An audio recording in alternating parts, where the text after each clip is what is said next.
నేను రంజిత్ చూసారు కదా మొత్తానికి తెలంగాణ రాష్ట్ర వ్యాప్తంగా రాష్ట్ర రాజకీయాలలో ఏం జరుగుతుందో వికారాబాద్ జిల్లాకు సంబంధించి పరిగికి సంబంధించిన ఏం జరిగింది పరిగిలో పూర్తి స్థాయిలో కూడా మనం చూసాం దాదాపుగా 20 రోజులు కూడా రిలే నిరాహార దీక్ష కొనసాగిస్తూ ఇండస్ట్రియల్ పార్క్ పేరుతోని అక్కడ 2000 ఎకరాలకు పైగా కూడా భూములు పోతున్నాయి మా భూములు పోతే మేము ఎలా బ్రతకాలంటూ అక్కడ నిరసన కార్యక్రమం మొదలైంది అయితే ఆ కార్యక్రమానికి పూర్తి స్థాయిలో మాజీ మంత్రి అసెంబ్లీకి సంబంధించిన deputy flow leader Harish Rao అక్కడికి బయలుదేరుతూ ఉంటే పూర్తి స్థాయిలో అడ్డుకున్న పరిస్థితి అక్కడ చూసాం దాని తర్వాత ఏం జరిగింది నాగర్ కర్నూలు ఉమ్మడి జిల్లాకు సంబంధించి వనపర్తి జిల్లాకు సంబంధించి గొల్లపల్లి రిజర్వాయర్కు వ్యతిరేకంగా పూర్తి స్థాయిలో గొల్లపల్లి చిరుకూరుకు సంబంధించిన 2 గ్రామాలకు సంబంధించిన ప్రజలు భారీ ఎత్తున కూడా ఆందోళన వ్యక్తం చేసిన పరిస్థితి కూడా మనం చూసాం దాంతో పాటుగా అక్కడ పూర్తి స్థాయిలో భారీ బహిరంగ సభ ఏర్పాటు చేయడం దానికి సంబంధించిన ఎపిసోడ్ మొత్తం కూడా వైఆర్టీవీలో ఉంటుంది ఎందుకంటే గ్రౌండ్ లెవెల్లో కూడా నేను వెళ్ళిన పరిస్థితి కనబడుతుంది సో దాంట్లో భాగంగానే నిన్న మొన్న లేదా 3-4 రోజులుగా పూర్తి స్థాయిలో మార్నింగ్ న్యూస్లోని మిస్ కావడం జరిగింది ఎందుకంటే చాలా దూరం కాబట్టి పూర్తి స్థాయిలో అక్కడే ప్రజల గొంతుక ప్రజల బాధ ప్రజల వేదన ప్రజల కన్నీటి అన్నింటినీ కూడా తెలంగాణ సమాజానికి తెలియజేయాలి తెలంగాణ ప్రాంత ప్రజలకు తెలియజేయాలి వాస్తవాలను కూడా తెలియజేసే ప్రయత్నం మొదలు పెట్టాలి అని మొదలుపెట్టే కార్యక్రమాన్ని అయితే శ్రీకారం చుట్టిన దాంట్లో భాగంగా ప్రతి అంశం కూడా మీకు ఇక్కడ కనబడుతుంది అది గొల్లపల్లియా లేకపోతే నాదర్గూలుకు సంబంధించిందా లేకపోతే పరిగికి సంబంధించిందా లేకపోతే మరో గ్రామానికి సంబంధించిందా ఏది కాలాపూర్ కానీ రాపోలు గ్రామాలకు సంబంధించిందా ఇవన్నీ కూడా మీకు ఇక్కడ గ్రౌండ్ లెవెల్లో పూర్తి స్థాయిలో వైఆర్టీవీలో కనబడితే ఖచ్చితంగా కూడా వీక్షించమనే చెప్తాయి ఎందుకంటే తెలంగాణ రాష్ట్రం రాకముందుకు 14 సంవత్సరాలు ఉమ్మడి ఆంధ్రప్రదేశ్ పెత్తందారి వ్యవస్థ మీద పోరాటం చేసినాం 2001 నుంచి 2014 వరకు అదే జరిగింది 14 నుంచి పూర్తి స్థాయిలో 10 సంవత్సరాలు అధికారంలోకి ఉన్న ఆ బీఆర్ఎస్ ప్రభుత్వం పరిపాలన మీద ఫోకస్ పెట్టింది మళ్ళీ కాంగ్రెస్ ప్రభుత్వం అధికారంలోకి వచ్చిన తర్వాత పూర్తి స్థాయిలో నష్టపోతూ గోసపడుతున్నది మనం మాత్రమే నేను మళ్ళీ చెప్తున్నా కాంగ్రెస్ వచ్చిన తర్వాత భయంకరంగా మోసపోతున్నది కోసపడుతున్నది మనమే ఈ విషయం గతంలో కల్వకుంట్ల చంద్రశేఖరరావు చెప్పిండు ఆ మాట నేను చెప్తున్న పరిస్థితి అయితే కనబడుతుంది అయితే గొల్లపల్లి రిజర్వాయర్కు వెళ్ళిన తర్వాత అక్కడ పూర్తి స్థాయిలో కూడా జరిగిన పరిస్థితి అన్నింటినీ కూడా చూసిన తర్వాత అక్కడ దేవరకంద్రకు సంబంధించిన ఒక ఎమ్మెల్యే మాటలు నాకు విన్న తర్వాత చిర్రెత్తిపోయినా ఎందుకు అంటే మరి మెంబర్ ఆఫ్ లెజిస్లేటివ్ అసెంబ్లీ సభ్యుడు వాళ్ళ కుటుంబ సభ్యులు లేకపోతే తనకు తాను ఓటేసుకుంటే గెలిచిండా లేకపోతే మీడియా ముంగట ఇష్టం వచ్చినట్టు మాట్లాడితే ఓట్లేసిల్లా దీనికి సమాధానం చెప్పాలి ఎమ్మెల్యే ఖచ్చితంగా సమాధానం చెప్పాలి ఎమ్మెల్యే అంటే వేరే గ్రహాల మీకెళ్ళి ఏమి దిగిరారు ప్రజాక్షేత్రంలో ప్రజలలో ఉన్న ఒక వ్యక్తిని అంటే ప్రజలకు సర్వీస్ చేసే వ్యక్తిని మాత్రమే ఎమ్మెల్యేగా ఎన్నుకోబడతారు కాబట్టి ఈ ఎమ్మెల్యేకు సంబంధించిన మాటలు చూస్తే నాకు చాలా బాధ అనిపించింది ఎందుకు అనిపించిందంటే ఆయన మాట్లాడిన మాట నిజంగా కూడా అలాంటి పదాలు మాట్లాడతారంటే ఇలాంటి వాళ్ళు ఉంటారు కాబట్టి నేను చాలా స్పష్టంగా కూడా చాలా అద్భుతమైన న్యూస్ పట్టుకొని వచ్చిన ఇసొంటోళ్ళు ఉంటారు నాకు తెలుసు ఎందుకంటే పూర్తి స్థాయిలో కూడా ఏం చెప్తారంటే ఏదో జరుగుతున్నది ఏదో అయింది ఏమో కథ ఆడ పెయిడ్ ఆర్టిస్టులు ఉంటారు రకరకాలుగా ఉంటారు మద్యాన్ని సప్లై చేస్తారు లేకపోతే ఏంది బీరు బాటిల్ ఇస్తారు లేకపోతే బిర్యానీ పొట్లాలు ఇస్తారు ఇట్లా రకరకాలుగా చెప్పేటోళ్ళు ఉంటారు కాబట్టి నేను కొంచెం ఆ రియాలిటీలోకి ఆ ఎమ్మెల్యేని తీసుకొచ్చే ప్రయత్నం నేను చేస్తా అయితే ఎమ్మెల్యే ఏం మాట్లాడిండో విన్న తర్వాత ఆ మిగతా అంశాలకు నేను వెళ్ళే ప్రయత్నం అయితే చేస్తా ఎందుకంటే పూర్తి స్థాయిలో కూడా ఎమ్మెల్యేకు సంబంధించి వాస్తవమైన కోణం ఏంది అనేది నేను చూపించిన తర్వాత పూర్తి స్థాయిలో ఆ వాస్తవాలు ఏంది అనేది కూడా నేను చూపించే ప్రయత్నం చేస్తా ఒక్కసారి ఆ ఎమ్మెల్యేకి సంబంధించి కూడా పూర్తి స్థాయిలో కూడా చూడుర్రి ఎందుకంటే ఆ ఎమ్మెల్యే మాట్లాడిన అంశానికి సంబంధించి చూపెట్టిన తర్వాత పూర్తి స్థాయిలో కూడా ఆయన ఏం మాట్లాడిండు ఎందుకు మాట్లాడాల్సి వచ్చింది ఆయన మాట్లాడిన అంశం ఏంది దానికి సంబంధించిన ఎపిసోడ్ ఏంది అనేది ఒకసారి మీ అందరికీ కూడా వినబెట్టే ప్రయత్నం చేస్తా సో ఈయనకు సంబంధించి ఎవరో మీ అందరికీ తెలిసిన విషయమే కదా ఈయనందరికీ ఒకసారి వినండి ఈయన ఎవరో మీరు కూడా చూడు ఆ మీటింగ్ పబ్లిక్ ను తినిపియడము తాగిపియడము వచ్చే వ్యక్తికి ఇంతో రేట్ మాట్లాడేసి అట్లా కొందరు పేడ్ ఆర్టిస్టులను తీసుకొచ్చేసి నేను ప్రోగ్రామ్ చేసేసి అదేదో పెద్ద ఎత్తున ఉద్యమం మీటింగ్కి వచ్చారు హరీష్ రావు వస్తున్నాడు ఏదో ఉద్ధరించడానికి పాల్గొన్న అని చెప్పేసి నిన్న మీటింగ్కి రావడం జరిగింది చాలా విషయాలు ఇప్పుడు పెద్దలు మళ్ళొకసారి 2 రోజుల ముందు నుంచే ప్రిపేర్ చేస్తుంటారు ఆ మీటింగ్ పబ్లిక్ ను తినిపియడము తాగిపియడము వచ్చే వ్యక్తికి ఇంతో రేట్ మాట్లాడేసి అట్లా కొందరు పేడ్ ఆర్టిస్టులను తీసుకొచ్చేసి నేను ప్రోగ్రామ్ చేసేసి అదేదో పెద్ద ఎత్తున ఉద్యమం మీటింగ్కి వచ్చారు హరీష్ రావు వస్తున్నాడు ఏదో ఉద్ధరించడానికి పాల్గొన్న అని చెప్పేసి నిన్న మీటింగ్కి రావడం జరిగింది చాలా విషయాలు ఇప్పుడు పెద్దలు రైట్ విన్నారు కదా సాగునీళ్ల కోసం అడుగుతున్న మహబూబ్ నగర్ రైతులు పేడ ఆర్టిస్టులు అంటూ అవమానించిన దేవరకంద్ర ఎమ్మెల్యే మధుసూదన్ రెడ్డి అయ్యా మధుసూదన్ రెడ్డి గారు, మీరు నిజంగా కూడా తెలంగాణ ప్రాంత ప్రజల కోసం మీ నియోజకవర్గ దేవరకంద్ర కోసం 6 గ్యారంటీలు 13 అంశాలు 420 హామీలు ఇచ్చిర్రా? లేకపోతే మీరు కూడా బిర్యానీ పొట్లాలు తినబెట్టి మందు బాటీలు దాగిచ్చి ముందు రోజు నుంచి 500 ఇచ్చే కాడ 200 ఇచ్చేసి ప్రజలను మభ్యపెట్టి మీరు గెలిచిల్లా? దీనికి మీ దగ్గర సమాధానం ఉందా? ఎమ్మెల్యే దేవరకంద్ర ఎమ్మెల్యే మధుసూదన్ రెడ్డి గారు, మిమ్మల్ని నేను అడిగేది ఏమని అడుగుతున్నావు? వాళ్ళందరూ పేడ్ ఆర్టిస్టులు అంటావా? చూపెడుతుందా? పేడ్ ఆర్టిస్టులు మీరా? కాంగ్రెస్ పార్టీలో ఉన్నోళ్ళు మీరా? లేకపోతే ఎవరు అనేది కూడా నేను చూపెట్టే ప్రయత్నం చేస్తుందా? ఎందుకు అంటే పేడ్ ఆర్టిస్టులు అంటున్నావు కదా, ఈ అబ్బాయి పరిస్థితి ఏందో ఒకసారి చెప్పు. నేను అక్కడికి గ్రౌండ్ లెవెల్కు వెళ్ళినప్పుడు ఈ అబ్బాయి ఏం మాట్లాడిండో ఒకసారి నీకు వినిపించే ప్రయత్నం చేస్తా, ఎందుకంటే ఇది నీకు తెలవాలి కదా. సో ఈయన ఏం మాట్లాడిండు ఏంది అనేది మీ అందరికీ కూడా అర్థం కావాలి కదా. ఒకసారి నేను చూపించే ప్రయత్నం చేస్తా. సో ఈయనకు సంబంధించి ఒకసారి మీరు చూడుర్రి. ఇగో ఇక్కడ కనబడుతున్నాడు కదా, ఇక్కడ కనబడుతున్న ఈ అబ్బాయి పేరు ఎల్లస్వామి అండి. ఈ ఎల్లస్వామికి మాటలు రావు. ఎందుకు? ఆయన చిన్నతనం నుండి పుట్టుకతోని మాటలు రావు, మూగతను. వాళ్ళది గొల్లపల్లి గ్రామం. వీళ్ళ తల్లిదండ్రులు వ్యవసాయం చేస్తారు. వీళ్ళ తల్లిదండ్రులకు సంబంధించి వ్యవసాయం చేయడంతో పాటు వాళ్ళ 3 ఎకరాల భూమి కోల్పోతున్నాడని పూర్తి స్థాయిలో అక్కడ తన సొంత ఖర్చులతో ఫ్లెక్సీ ఏర్పాటు చేసి వాళ్ళ భూములు వాళ్ళకే రావాలంటూ పూర్తి స్థాయిలో 102 రోజులుగా ఆ దీక్షలో కూర్చున్నాడు ఈ ఎల్లస్వామి. మరి ఈ ఎల్లస్వామికి ఏం సమాధానం చెప్తావు? పేడ్ ఆర్టిస్టే అంటావా? ఏడవైంది మా ఎమ్మెల్యే సాబ్, పేడ్ ఆర్టిస్టే అంటావా? మధుసూదన్ రెడ్డి గారు పేడ్ ఆర్టిస్టే అంటావా? 6 గ్యారంటీలు 13 అంశాలు 420 హామీలు ఇచ్చేసి తెలంగాణ సమాజాన్ని మోసం చేసింది మీరు. 100 రోజులలో హామీలన్నీ అమలు చేస్తామని మొత్తం పేద ఆర్టిస్ట్ లెక్క హామీలు ఇచ్చింది మీరు. ఈ తెలంగాణ రాష్ట్ర వ్యాప్తంగా పూర్తి స్థాయిలో రుణమాఫీ పూర్తిగా కంప్లీట్ చేస్తాం, గిట్ల పోయి గట్ల తెచ్చుకోరి డిసెంబర్ 9న అని చెప్పింది మీరు. ఎన్ని హామీలు ఇయ్యలే, ఎన్ని కథలు చేయలే? ఒకటా రెండా మీ విచిత్రాలు ఏమైపోయినాయి? కాంగ్రెస్ పార్టీ అధికారంలోకి వచ్చిన తర్వాత మీరు చేసింది ఏందో ఒక్కదాన్ని సమాధానం చెప్పుర్రి. ఒక్కదాన్ని సమాధానం చెప్పుర్రి. మేము ఇది అమలు చేసినాం, ఇది చేసినాం. పేడ్ ఆర్టిస్ట్ అనడానికి రైతు కుటుంబం నుండి వచ్చినప్పుడు తెలియదనయా? ఎమ్మెల్యే గారు మీరు రైతు కుటుంబమేనా? రైతు కుటుంబం కాకుండా ఏమన్నా బిజినెస్ మీకు వెళ్ళి వచ్చిల్లా, లేకపోతే ఇంకే వేరే వర్గం నుంచి ఏమన్నా వచ్చిల్లా? ఈ అవమానం ఏంది? ఎవరైనా అసలు ఈయన మాట్లాడే అర్హత ఉందా? నీళ్లు లేకపోతే పంట చేతిలోకి వచ్చే పంట ఎండిపోతా అంటే ఆ బాధ ఏందో తెలుస్తుంది. కరెంటు లేకపోతే పంట ఎండిపోతా అంటే ఆ బాధ ఏందో తెలుస్తుంది. ఎరువులు లేక అల్లాడిపోతుంటే ఆ గోస ఏందో తెలుస్తుంది. మన ఊరు మనం పుట్టుక నుంచి సచ్చే వరకు ఒక ఊరుకు అడిక్ట్ అయి ఉంటాం. ఆ ఊళ్ళో పుట్టి పెరిగి బంధుత్వాలతో ఊరంతా కూడా బంధాలతో పిలుచుకుంటాం, అన్న బాబాయ్ అక్క చెల్లి అని. ఆ బంధాలన్నీ విడిపోతే తెలుస్తుంది, మన జ్ఞాపకాలన్నీ సమాధి అయిపోతే తెలుస్తుంది. ఆ బాధ ఏంది, ఆ వేదన. అరే 50 మీటర్ల దూరంలో ఉన్నది ఎదల రిజర్వాయర్, దాంట్లోకి వెళ్ళి ఒక తూమును పెట్టి ఆల్రెడీ తూము కూడా ఉన్నది. జస్ట్ గ్రావిటీ చిన్న కెనాల్ లెక్క తీసేసి దాంట్లో నీళ్ళు ఇవ్వడానికి ఏందో వీళ్ళకు పని చేయలేరు. కానీ ఇగో ఇలాంటి పేడ్ ఆర్టిస్టులని ఈయన చెప్తాడు. దేవరకంద్ర ఎమ్మెల్యే ఒళ్ళు మాడుతుంది ఈ సొంటోళ్ళని చూస్తే నాకు. ఏం మాట్లాడతాను పేడ్ ఆర్టిస్టులని? ఎమ్మెల్యే అయి ఉండి గిదేనా? ఇదానే మాట్లాడేది నువ్వు? నువ్వు మాట్లాడేది? తీసుకపోతాపా నేను ఆ గొల్లపల్లి చీర్కపల్లి 2 గ్రామాలకు సంబంధించిన ప్రజల దగ్గర తీసుకుపోతాపా? ఈ నాన్ సెన్స్ ముచ్చట్లు ఎందుకండి నాకు అర్థం కాదు. ఈ పనికి మాలిన మాటలు ఎందుకండి? ఇంకా ఎన్ని రోజులు పబ్బం గడుపుతారు అధికారంలో కూర్చొని? ఏం చేస్తారు మీరు? ఇప్పటివరకు ఏం చేసిళ్ళు, ఇంకేం చేయబోతారు? తెలంగాణ రాష్ట్రానికి ఇప్పటివరకు మీరు ఏం చేసిళ్ళు? కోడుగుడ్డు మీద ఈకలు కూడా వీకలేరు. కానీ మీరు వీళ్ళట పేడ్ ఆర్టిస్టులని రకరకాలుగా వాళ్ళని అవమానించే ప్రయత్నం చేస్తావా నువ్వు?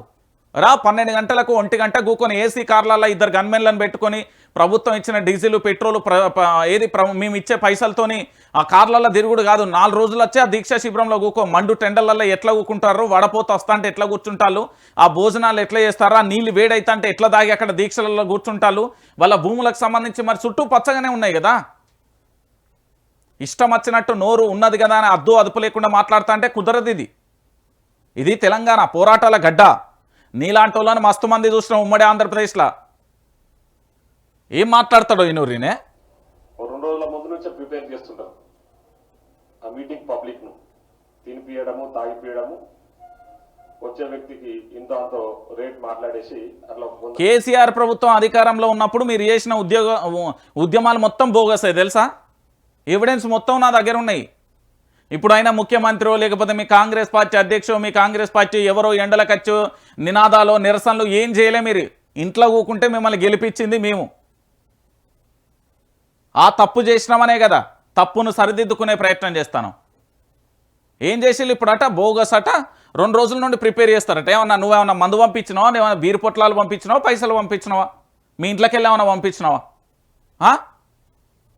2 రోజుల ముందు నుంచే ప్రిపేర్ చేస్తుంటారు ఆ మీటింగ్ పబ్లిక్ ను తినిపియడము తాగిపియడము, వచ్చే వ్యక్తికి ఇంత అంతో రేట్ మాట్లాడేసి అట్లా కొందరు పేడ్ ఆర్టిస్టులను తీసుకొచ్చేసి నిన్న ప్రోగ్రామ్ చేసేసి అదేదో పెద్ద ఎత్తున ఉద్యమం మీటింగ్ వచ్చారు, హరీష్ రావు వస్తున్నాడు ఏదో ఉద్ధరించడానికి పాలన అని చెప్పేసి ఈయన స్థాయికి హరీష్ రావును విమర్శించే స్థాయి అయినది. ఈ పెద్ద మనిషి స్థాయి హరీష్ రావును విమర్శించే స్థాయా? హరీష్ రావు స్థాయి ఏంది, మీ స్థాయి ఏంది? ఏదో బై లక్కు పిక్కుల ఎమ్మెల్యే అయింది వీళ్ళు. ప్యాకాటల లక్కు పిక్ అవుతారు చూడు, గట్ల జోకర్లు అవుతారు ఖచ్చితంగా. జోకర్లు త్వరలోనే అవుతారు. కాంగ్రెస్ పార్టీ ఎమ్మెల్యేలు మొత్తం జోకర్లు అవుతారు. అతి త్వరలో ప్రజల ముంగట జోకర్లు కాకపోతే నన్ను అడుగు. అరే పేడ్ ఆర్టిస్టులు ఏంది భయ్, ఎట్లా మాట్లాడతారు మీరు? రియాలిటీకి రా, గ్రౌండ్ లెవెల్కి రా, నేను తీసుకుపోతా. ఇష్టం వచ్చినట్టు ఏది పడితే అది మాట్లాడతా అంటే చెల్లదీడ తెలంగాణలో. ఎందుకంటే ఒక తెలంగాణ బిడ్డవై ఉండి మన తెలంగాణలో ఉమ్మడి ఆంధ్రప్రదేశ్లో ఎట్లా గోసపడ్డాం, నీళ్లు లేకపోతే ఎట్లా కష్టాలు పడ్డాం, నిధులు లేకపోతే ఎట్లా కష్టాలు పడ్డాం, ఉద్యోగాలు లేకపోతే ఎట్లా కష్టాలు పడ్డాం అనుభవించిన వాళ్ళకి తెలుస్తుంది. మీకేం తెలుస్తుంది? పేడ్ ఆర్టిస్టులు ఎవరి నోటికి వచ్చినట్టు వాళ్ళు మాట్లాడుతాడు. ఇక ఈ పెద్ద మనిషి ఏమో అంటాండి నూరి ఎవరు వినా. సరే చూద్దాం. నిన్న గొల్లపల్లి రిజర్వాయర్ సంబంధించి మాట్లాడుతూ ఒక మాట అన్నాడు, పాలమూరు జిల్లా, వలసల జిల్లా, ఆకలి జిల్లా కరెక్టే. నేను ఇంకా ఒకటి యాడ్ చేస్తున్నా, ఆత్మహత్యల జిల్లా కూడా. దీనికి కారణం కాంగ్రెస్ పార్టీ అన్నాడు. అయితే క్వశ్చన్, కాంగ్రెస్ పార్టీయా సమైక్య రాష్ట్రమా? పార్టీ ఏదైనా, కాంగ్రెస్ అయినా తెలుగుదేశం అయినా ఇంకే పార్టీ అయినా, క్వశ్చన్ సమైక్య రాష్ట్రం కారణంగా వెనుకబడ్డది వాస్తవం. మళ్ళా చూడు రే ఒకసారి ముఖం జూమ్ చేయవా? ఓన్లీ ముఖం, ఆయన ఫేస్ని జూమ్ చేయి. ఎందుకంటే ఈ జూపల్లి కృష్ణారావుతో నాకు చాలా పని ఉన్నది. మీకు చూపెడతా నేను. జూపల్లి కృష్ణారావుతో చాలా పని ఉన్నది. ఒకసారి మీరు అందరు కూడా దయచేసి ఈ జూపల్లి కృష్ణారావును చాలా జాగ్రత్తగా కూడా మనందరం కూడా అబ్జర్వ్ చేయాలి. ఎందుకంటే జూపల్లి కృష్ణారావు చూసిరు కదా, ఫేస్ అయితే చూసిరు కదా, మళ్ళొక్కసారి నూరి ఏమంటాడో. నిన్న గొల్లపల్లి రిజర్వాయర్ సంబంధించి మాట్లాడుతూ ఒక మాట అన్నాడు, పాలమూరు జిల్లా, వలసల జిల్లా, ఆకలి జిల్లా కరెక్టే. నేను ఇంకా ఒకటి యాడ్ చేస్తున్నా, ఆత్మహత్యల జిల్లా కూడా. దీనికి కారణం కాంగ్రెస్ పార్టీ అన్నాడు. అయితే క్వశ్చన్, కాంగ్రెస్ పార్టీయా సమైక్య రాష్ట్రమా? పార్టీ ఏదైనా, కాంగ్రెస్ అయినా తెలుగుదేశం అయినా ఇంకే పార్టీ అయినా, క్వశ్చన్ సమైక్య రాష్ట్రం కారణంగా వెనుకబడ్డది వాస్తవం. విన్నారు కదా. ఒకసారి నేనేమంటున్నానంటే, నేను మళ్ళీ చెప్తున్నా, జూపల్లి కృష్ణారావుకు సంబంధించి పాలమూరు జిల్లా, కరువుల జిల్లా, వలసల జిల్లా, నేను ఇంకొకటి యాడ్ చేస్తున్నా. ఏమని యాడ్ చేస్తున్నా అంటే ఆత్మహత్యల జిల్లాగా మారింది అని చెప్పిండు. దీనికి కారణం ఎవరు? ఉమ్మడి ఆంధ్రప్రదేశ్కు సంబంధించిన వ్యవస్థ వల్ల, పూర్తి స్థాయిలో కూడా ఉమ్మడి ఆంధ్రప్రదేశ్ వల్ల, మళ్ళీ చెప్తాను, ఉమ్మడి ఆంధ్రప్రదేశ్ వల్ల పూర్తి స్థాయిలో ఈ కరువు కాటకాలు ఏర్పడింది అని చెప్తున్నారు. మరి ఈ జూపల్లి కృష్ణారావు 1999లో రాజకీయ అరంగేట్రం చేసిండు కదా. ఆ తర్వాత జూపల్లి కృష్ణారావు కొల్లాపూర్ నియోజకవర్గం నుండి పలుసార్లు గెలిచిన విషయం కూడా అందరికీ తెలుసు. అదెప్పుడు 1999లో కాంగ్రెస్ కదా. మరి 2004లో స్వతంత్ర అభ్యర్థి కదా. 2012లో కూడా ఉప ఎన్నికలలో పోటీ చేసినావు కదా. 2014లో టీఆర్ఎస్ తరఫున చేసినావు కదా. మొత్తం 5 సార్లు గెలుపొందినావు కదా. మరి ఏం చేసినావు? గుడ్డి గుర్రానికి ఏమైనా పనులు దోమినావా? ఏం చేసినావు? నువ్వు అప్పుడు పోరాటం చేయనుంటి కదా. ఇప్పుడు ఏదో చెప్దాం, ఇప్పుడు ఏదో చెప్దామని ఉమ్మడి ఆంధ్రప్రదేశ్లో వైఎస్ రాజశేఖర్ రెడ్డి గారి క్యాబినెట్లో ఫుడ్ అండ్ సివిల్ సప్లై మంత్రితో పాటుగా కిరణ్ కుమార్ రెడ్డి ప్రభుత్వానికి సంబంధించి ఎండోమెంట్స్ మంత్రిగా కొనసాగినావు. దాని తర్వాత 2014 నుంచి 18 వరకు పరిశ్రమలో హ్యాండ్స్లూమ్స్ వంటి శాఖ మంత్రి చేసినావు. 2023లో ఎక్సైజ్, టూరిజం, కల్చర్కు సంబంధించిన శాఖలలో పూర్తి స్థాయిలో కూడా మంత్రిగా పనిచేసినావు. 2018లో ఓడిపోయిండండి, కానీ మళ్ళీ 2023లో మళ్ళీ గెలిచి మంత్రి అయింది కదా. మరి అప్పుడు ఏం చేసినావు అంటున్నా. ఇప్పుడు దీనికి సమాధానం ఎవరు చెప్పాలా? మీరే చెప్పాలి. మీ జర్నీ ఇంత పెద్దగా ఉన్నది కదా. మీరు కూడా పాలమూరు జిల్లానే కదా. మీరు 2 సార్లు వైఎస్ రాజశేఖర రెడ్డి పీరియడ్లో, కిరణ్ కుమార్ రెడ్డి పీరియడ్లో మంత్రిగా పనిచేసిల్లు కదా. మంత్రిగా పనిచేసినప్పుడు మీరు ఏం చేసిల్లు? మరి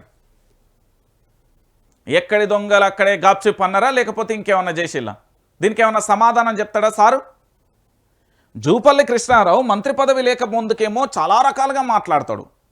అరే కిరణ్ కుమార్ రెడ్డి సమయంలో ఈయన మంత్రిగానే కొనసాగిండు, వైఎస్ రాజశేఖర రెడ్డి పీరియడ్లో ఈయన మంత్రిగానే కొనసాగిండు, కేసీఆర్ ప్రభుత్వం అప్పుడు మంత్రిగానే కొనసాగిండు, కాంగ్రెస్ ప్రభుత్వం వచ్చినాక మంత్రిగానే కొనసాగుతుండు. ఏ రోజు ఖాళీగా ఉన్నాడండి ఈయన? ఏ రోజు ఖాళీగా ఉన్నాడు? ఎప్పుడు ప్రజల పక్షాన పోరాటం చేసిండు? ఎప్పుడు ఏం చేసిండు? ఒకసారి చెప్పమనుర్రి. మంత్రి జూపల్లి కృష్ణారావు అనే వ్యక్తి ఏం చేసిండు? నాకు ఒకసారి సమాధానం చెప్పాలి. ఉమ్మడి ఆంధ్రప్రదేశ్ అంటాను కదా, అదే ఉమ్మడి ఆంధ్రప్రదేశ్కు సంబంధించి వైఎస్ రాజశేఖర రెడ్డో లేకపోతే ఇంకో ఆయన ఉన్నప్పుడు నువ్వే కదా మంత్రిగా కొనసాగింది. దానికి సమాధానం ఏది? దానికి సమాధానం చెప్పరు. ఇక దాని తర్వాత ఇంకొక అంశాన్ని కూడా మీ అందరికీ చూపించే ప్రయత్నం చేస్తా. సో ఒకసారి మీరు ఇవన్నీ చాలా అవసరం అండి తెలంగాణలో పూర్తి స్థాయిలో కూడా. ఎందుకంటే చాలా వరకు చాలామంది మాట్లాడుతూ ఉంటారు. ఏంది అంటే జనాల గురించి చాలా రకాలుగా మాట్లాడే ప్రయత్నం చేస్తారు, దాని తర్వాత ముఖం మార్చుకునే ప్రయత్నం చేస్తారు. కానీ నేను రియాలిటీని మాత్రమే బయటికి తీసుకొచ్చే ప్రయత్నం అయితే చేస్తా. ఎందుకంటే నాకున్న ఆలోచన విధానం నాది అదే. సరే ఒకసారి రేవంత్ రెడ్డి గురించి మాట్లాడదాం. ఎందుకంటే వీళ్ళ కాంగ్రెస్ పార్టీ అంటే కంపది. జవహర్ నగర్కు సంబంధించిన డంపింగ్ యార్డ్ ఉన్నది కదా, అంత భయంకరంగా ఉన్నది ఇప్పుడు కాంగ్రెస్ పార్టీ. ఎందుకు చెప్పాలన్నా, భూ కబ్జాలతోని రోజొకల పేరు. ఇసుక దందాలల్లా, భూ కబ్జాలల్లా, బెదిరింపులల్లా అన్నిట్లా, దీంట్లో లేదు దాంట్లో లేదు అనడం, ఇందులో గలడు అందులో గలడు అన్నిట్లో గలడు అన్నట్టుగా ఉన్నది కాంగ్రెస్ పార్టీ. మొత్తం అవినీతి మార్కలే. అరే నేను మొన్న ఒక విచిత్రం బాధాకరమైన విషయం ఏంటంటే, నేను మొన్న ఒక ప్రధానమైన ఎపిసోడ్లలో ఒకటి చూసిన. ఏంది అంటే అది నాకు చాలా బాధ వేసింది. ఎందుకంటే తెలంగాణ సమాజం కూడా చూడాల్సిన అవసరం ఆవశ్యకత ఉన్నది కాబట్టి నేను చెప్తున్నా. ఎందుకంటే ఇప్పటి వరకు నేను చూసిన దాంట్లో పూర్తి స్థాయిలో కూడా ఒక వీడియో నన్ను పూర్తిగా కూడా బాధ పెట్టింది. ఇది ఎవరు? కొండా సురేఖకు సంబంధించిన మినిస్టర్, దేవాదాయ శాఖకు సంబంధించిన మినిస్టర్ కదా. కొండా సురేఖ మనవాడు ఏదో చెస్ కాంపిటీషన్లో పోటీ చేస్తే బట్టి విక్రమార్క గారు మంత్రులందరూ పోయి all the best, good luck, congratulation అని చెప్తారు. కానీ ఇక ములుగు జిల్లాలలో మేడారం సమ్మక్క సార్లమ్మకు సంబంధించిన దగ్గర అక్కడ పూజ చేసే వాళ్ళు వాళ్ళ కుటుంబాలకు సంబంధించిన వాళ్ళ మీద ఆ పిల్లర్ నాణ్యత లేకపోవడంతో పూర్తి స్థాయిలో ఆ పనులు చేస్తే ఆ పిల్లరు అది వచ్చి కాలు మీద పడితే ఒక కాలును పూర్తిగా కోల్పోయి ఇంకో కాలుకు సంబంధించి రాడ్ వేస్తే ఆ పిల్లగాన్ని పరామర్శించడానికి కనీసం వీళ్ళకు సోయి రాదండి. అందుకే కాంగ్రెస్ పార్టీ నేను కంపని చెప్పిన. వాళ్ళ లాభాల కోసం, వాళ్ళ స్వార్థాల కోసం మాత్రం చూసే పార్టీ తెలంగాణలో ఏదైనా ఉంది అంటే అది కాంగ్రెస్ పార్టీ, ప్రజల కోసం కాదు. అన్నా ఇందిరమ్మ రాజ్యం అన్నా, అన్నా రాజీవ్ గాంధీ రాజ్యం అన్నా, అన్నా వాళ్ళ రాజ్యం అన్నా, వీళ్ళ రాజ్యం అన్నా, ఎవని రాజ్యం ఎవనికి రాజ్యం? వాళ్ళ తాత ముత్తాతల ఆస్తులేమన్నా వంచిల్లా? మన సంపద మనకు వంచి అనేకి ఏమైంది వాళ్ళకు? ఇంకొక బాధాకరమైన విషయం ఏంటంటే అక్కడికి వెళ్ళి కనీసం చెప్పలే. అరే ఇప్పటికే ఆయన దగ్గరికి వెళ్ళినోళ్ళు లేరండి. చాలా బాధాకరమైన విషయం తెలుసా ఇది? చాలా ఘోరం, చాలా బాధాకరమైన విషయం ఇది. ఇగో తెలంగాణ రాష్ట్రంలో రేవంత్ రెడ్డి గారిని ఇంతకంటే ఇంకా క్లారిటీగా ఎవరిని చెప్పలేం. ఒకసారి మీరే ఇనుర్రి. సింపుల్గా ఒక ఉదాహరణ చెప్తాను. మనం ఎవరిమైనా మేకప్ చేసుకున్నాక స్నానం చేస్తావా, స్నానం చేసుకున్నాక మేకప్ చేసుకుంటాం. మనమంతా ఇంగితమున్న వాళ్ళం, సంస్కారవంతులం, మానవులం కాబట్టి స్నానం చేశాక కాస్త తల దువ్వుకుంటాం, ఇంత పౌడర్ వేసుకుంటాం, బట్టలు వేసుకుని మేకప్. రేవంత్ రెడ్డి గారికి రివర్స్లో ఉంది. ఆయన మొదలు మేకప్ చేస్తా అంటున్నాడు, తర్వాత స్నానం చేస్తా అంటున్నాడు. మొదలు సుందరీకరణ అంటున్నాడు, తర్వాత శుద్ధి అంటున్నాడు. ఈ పజిల్ ఎవరికి అర్థం కావట్లేదు. ముందు శుద్ధి చేయాలి, తర్వాత సుందరీకరణ చేయాలి. శుద్ధి చేయకుండా సుందరీకరణ చేస్తే ప్రయోజనం ఉండదు. రైట్, ఇది రేవంత్ రెడ్డిని ఇట్లకంటే ఇంకా మాటలలో చెప్పలేము. నేను చెప్తున్నా కదా, రేవంత్ రెడ్డి సుందరీకరణ కాదు, ఫస్ట్ శుద్ధి చేయాలి. అది వాస్తవమైన విషయం. శ్రీధర్ గారు చెప్పింది చాలా చాలా గొప్ప విషయం అది. ఎందుకంటే చాలామందికి అర్థం కాని విషయం అది. హైదరాబాద్లో మూసి సుందరీకరణను డెవలప్మెంట్ చేసేది కాదు, మొత్తం అందంగా అద్భుతంగా ఇల్లు కట్టిన తర్వాత దాంట్లోకి వెళ్ళి మురుగునీరు పోతే ఏం ప్రయోజనం? ఫస్ట్ వచ్చే నీళ్ళను శుద్ధి చేసిన తర్వాతనే కదా నువ్వు ఇల్లు కట్టాల్సింది. ఇప్పుడు గట్లనే అయిపోయింది. మూసి సుందరీకరణ ఎపిసోడ్ కూడా గదే జరుగుతున్నది తెలంగాణ రాష్ట్ర వ్యాప్తంగా. ఇప్పుడు జరుగుతున్న పరిణామాలు చూస్తే నిజానికి కూడా చాలా బాధాకరం అనిపిస్తుంది. నేను ఎందుకు ఈ మాట చెప్తున్నా అంటే తెలంగాణ సమాజం మొత్తం కూడా ఆలోచించాల్సిన విషయం ఇది. ఈరోజు తెలంగాణ రాష్ట్ర రాజకీయాలలో ఇప్పటి వరకు కూడా మీ అందరికీ నేను మళ్ళా చెప్తున్న విషయం ఏంటంటే, రేవంత్ రెడ్డిని తిట్టాలనో గెట్టు పంచాయతో అదేది కాదు. పరిపాలన విషయంలో రేవంత్ ప్రభుత్వం అట్టర్ ఫ్లాప్, ఫెయిల్. ఇంకా ముచ్చటే లేదు దీంట్లో. ఫెయిల్ ఏదైనా ఉంది అంటే ప్రభుత్వం అది రేవంత్ రెడ్డి ప్రభుత్వమే. నేను చెప్తున్నా కదా, దానికి నిదర్శనమే, దానికి ఒక ఎగ్జాంపులే ఇంకో ఇది.